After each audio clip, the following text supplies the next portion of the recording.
সবাই মিলে বসে একসাথে আনন্দ করে মজা করে খাওয়া দাওয়া হচ্ছে, তো এটাই সবচেয়ে বড় ব্যাপার। কিন্তু খিচুড়ি ঘাটি প্রসাদের কিন্তু অমূল্য টেস্ট। প্রসাদে এক্সট্রা করে কোনো রিভিউ হয় না। আর এই শীতের দিনে এরকম পাতলা গরম গরম খিচুড়ি আর ঘাটি পুরো জমে গেছে, ব্যাপারটা পুরো জমে গেছে। কেমন লাগছে? আশা করিনি যে প্রসাদটা পাবো। সকালবেলা গেলাম স্টেডিয়ামে এন্ট্রি পেলাম না, তো যা হয় ভালোর জন্য হয়।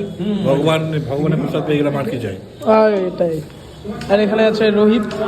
পুরো জমে এখন খাওয়া দাওয়া হচ্ছে, কোনো কথা হবে না। গরম গরম খিচুড়ি ঘাটি হচ্ছে বাস্তবে প্রসাদ। এদিকে দেখো সৌরভদা আছে, সৌরভদার কাছে শুনে নি কেমন লাগছে। সৌরভদা বলো। দারুণ দারুণ। দাদা তোমার কেমন লাগছে?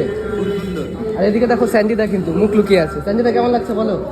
আর একদম সামনে দেখতে হচ্ছে শুভদা। শুভদা বলো কেমন লাগছে?